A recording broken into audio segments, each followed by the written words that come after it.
শোনো, আমি জাহান্নামে দেওয়ার কেমন শাস্তি দিব। আমি আল্লাহ তাআলা ওই জাহান্নামের আগুন দিয়ে তোমার চামড়াকে গুনাহ করব। যখন তোমাদের চামড়া জাহান্নামের আগুনে ভুনা হয়ে যাবে, যখন তোমাদের চামড়া যখন জাহান্নামের আগুনে যখন পুড়ে ছারখার হয়ে যাবে, হয়তো মনে মনে ভাবতে পারো জাহান্নামে দেওয়ার পরে আমাদের চামড়া তো একেবারে পুড়ে ছারখার হয়ে গেছে, এরপর আর কিছু করা হবে না। আল্লাহ বলে, না ও বান্দা, একটা সাহস মনে করিস না, বাদদালনাহুম জুলুদান গায়রাহা। আল্লাহ বলেন, যখনই তোর শরীরের চামড়াটা পুড়ে ছারখার হয়ে যাবে, আমি আল্লাহ তাআলার সাথে সাথে তোর শরীরে আবার নতুন চামড়া দিয়ে। আয়াতের মধ্যে আল্লাহ পাক রব্বুল আলামিন জাহান্নামীদের আযাবের বর্ণনা, আল্লাহ তাআলা জাহান্নামীদের কিভাবে শাস্তি দিবেন তার কিছু নমুনা এই আয়াতের মধ্যে আল্লাহ তাআলা বলেছেন। জান্নাত সত্য, জাহান্নাম সত্য। জান্নাতও আছে, জাহান্নামও আছে, এর মধ্যে কোনো সন্দেহ আসেনি।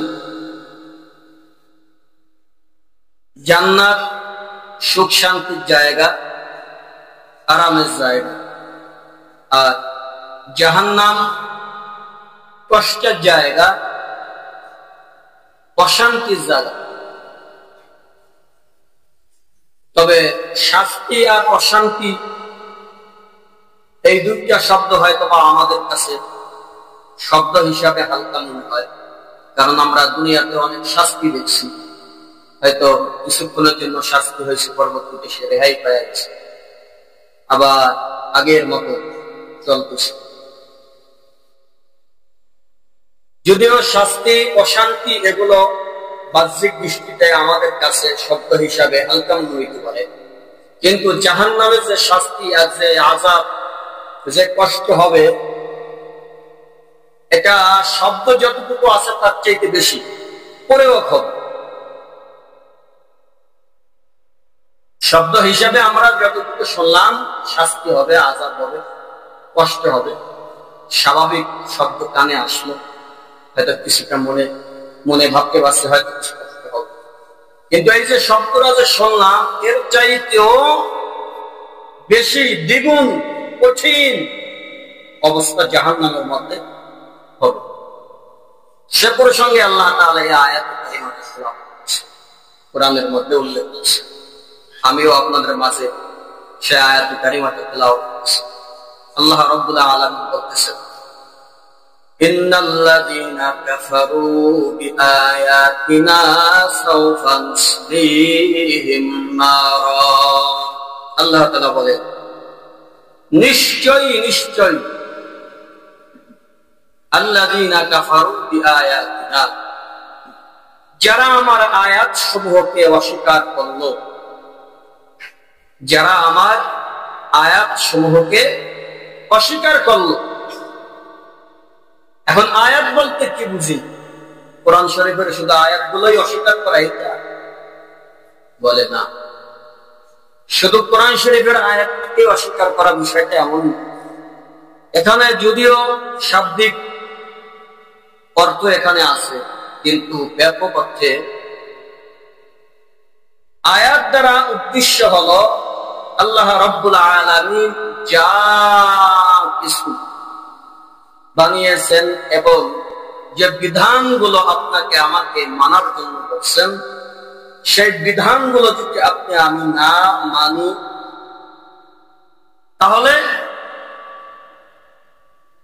তাদের ব্যাপারে আল্লাহ তাআলা বলছেন, সাওফা নুসলিহিম নারা, আমি আল্লাহ তাআলা তাদের সকলকে জাহান্নামের আগুনে জ্বালাবো। তাদের সবাইকে জাহান্নামের আগুনে জ্বালাবো। আল্লাহ বলতেছেন, যারা আমার আয়াত সমূহকে অস্বীকার করল। এই আয়াত দ্বারা উদ্দেশ্য, যেহেতু এটাও হইতে পারে কোরআন শরীফের মধ্যে যত আয়াত আছে সবই আয়াত, আমরা যারা সাধারণ হাফেজ তাহলে আয়াতগুলো মুখস্থ করছি, কিন্তু ভিতরে কি আছে এগুলো দেখি নাই। তো যার কারণে অনেক বিষয় আমরা বুঝি না, আমার মন মতন আমি চলতে থাকি। এজন্য দেখবেন অনেক হাফেজ হয়েও তারপরে কয়েকদিন পরে নামাজ নাই, রোজা নাই, মসজিদ চেনে না, কিছুই চেনে না, ব্যবসাট করে দাড়ি তো রাখেই না, সমাজের মধ্যে যত অপকর্ম আছে এগুলো ঘুরে বেড়ায়। অহরহ আছে, অহরহ, অভাব নাই, অভাব নেই। কেন? শব্দ মুখস্থ করছি কিন্তু শব্দের বিষয়গুলো জানি নাই, যার কারণে সেই ভয়টা আমার মধ্যে নেই। সরাসরি আর ক সবাই মুখস্থ করতে পারে, কিন্তু সরাসরি দিয়ে যে আরো কিছু বানান করা যায়, আরো কিছু শব্দ গঠন করা যায়, এগুলো যদি আমি না জানি তাহলে ওই সরাসরি আর কথার কোনো মূল্য নেই। কি করবে? এজন্য শুধু হাফেজদের ব্যাপারে না, আমরা যারা মোটামুটি কোরআন শরীফ পড়তে পারি সবার জন্য যদি পড়তে পারি তাহলে উচিত হলো যে আমরা যথাসাধ্য যতটুকু সম্ভব এই আয়াতটা যে বললাম সে আয়াতটার মধ্যে কি আছে একটু বাংলা তরজমা, বাংলা অর্থ করি যে আল্লাহ তাআলা এই আয়াতটা কি করছে। তো যে কথা বলতেছিলাম বি আয়াতিনা, আল্লাহ বলেন আমার আয়াতকে যারা অস্বীকার করে, আয়াত কোরআন শরীফের শুরু থেকে নিয়ে শেষ পর্যন্ত সবই আয়াত। এখন প্রত্যেকটা আয়াতের মধ্যে আল্লাহ তাআলার যত বিধিবিধান সব কিছু এই কোরআনের মধ্যে আছে না নাই? আর পুরা কোরআনটাই হয়েছে আল্লাহর কথা, এজন্য এটাকে বলে কালামুল্লাহ, আল্লাহর কথা। কালামুল্লাহ শব্দের অর্থ কি? আল্লাহর কথা, এই জন্য এটাকে কালামুল্লাহ। তো সুতরাং কোরআন শরীফের মধ্যে যে আয়াতগুলো আছে, এই আয়াতের মধ্যে জান্নাত আছে, জাহান্নাম আছে, হালাল আছে, হারাম আছে, সুদ আছে, ঘুষ আছে, জিনা আছে, চুরি আছে, ডাকাতি আছে, মানে করলে কি কি শাস্তি হবে, এরপরে নামাজ পড়লে কি লাভ, নামাজ না পড়লে কি লাভ, হ্যাঁ, এরপরে আপনার আরো আনুষঙ্গিক অনেক অনেক বিষয় আছে।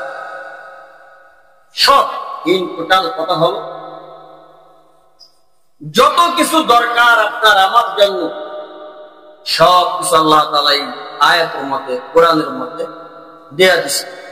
আমরা হয়তো বা করতে পারি না, বুঝি না, আর বোঝার চেষ্টাও করি। এমন কিছু আল্লাহর বান্দারা আছে বোঝার চেষ্টাও করে, বুঝতেই চায় না। এজন্য যারা বুঝতে চায় না এক বুঝানো যায় না, দিয়া মানলেও বুঝেন। আর যাদের মধ্যে তলব আছে, বোঝার তলব, দেখবেন তারা বোঝার জন্য খুব আগ্রহী, শিখার জন্য খুব আগ্রহী। এক কথায় সর্বোপরি যে কথা বললাম, কোরআন শরীফের মধ্যে সব বিষয় আল্লাহ তাআলা এখানে আনছেন। এই বিষয়গুলোকে যারা অস্বীকার করে আল্লাহ বলেন ইন্নাল্লাযীনা কাফারু বিআয়াতিনা, নিশ্চয় নিশ্চয় আল্লাযীনা কাফারু, যারা অস্বীকার করে বিআয়াতিনা, আমার আয়াত সমূহ, সাওফা নুসলিহিম নারা, অচিরেই আমি আল্লাহ তাআলা তাদেরকে জাহান্নামে আগুন জ্বালাবো। জাহান্নামে দেওয়ার পরে আমি আল্লাহ তাদেরকে জাহান্নামের আগুনে কিভাবে জ্বালাবো। ও দুনিয়ার বান্দারা শোনো, আল্লাহ বলতেছেন আমি এটা তো বিস্তারিত ভাবে আলোচনা করছি। হয়তো তোমরা মনে করতে পারো জাহান্নামের মধ্যে দিব, জাহান্নামের মধ্যে দেওয়ার পরে তোমাদেরকে সামান্য শাস্তি দিব। না না, সামান্য শাস্তি না। শোনো, আমি জাহান্নামে দেওয়ার কেমন শাস্তি দিব। আমি আল্লাহ তাআলা ওই জাহান্নামের আগুন দিয়ে তোমার চামড়াকে গুনাহ করব। যখন তোমাদের চামড়া জাহান্নামের আগুনে ভুনা হয়ে যাবে, যখন তোমাদের চামড়া যখন জাহান্নামের আগুনে যখন পুড়ে ছারখার হয়ে যাবে, হয়তো মনে মনে ভাবতে পারো জাহান্নামে দেওয়ার পরে আমাদের চামড়া তো একেবারে পুরে সরকার হয়ে গেছে, এরপর আর কিছু করা হবে না। আল্লাহ বলে না, ও বান্দা একটা সাহস মনে করিস না, বাদদালনাহুম জুলুদান গায়রাহা। আল্লাহ বলেন যখনই তোর শরীরের চামড়াটা পুরে সরকার হয়ে যাবে, আমি আল্লাহ তাআলা সাথে সাথে তোর শরীরে আবার নতুন চামড়া দিয়ে দেব। চামড়া গায়ে ছিল, শরীরে ছিল, পুড়ে গেছে, পুরার সাথে সাথে নতুন চামড়া তোর গায়ে আবার লাগাইয়া দাও। লিয়াযুকুল আযাব, তোরা সেই দিন জাহান্নামের আযাব, জাহান্নামের কষ্ট তোরা ভোগ করবি।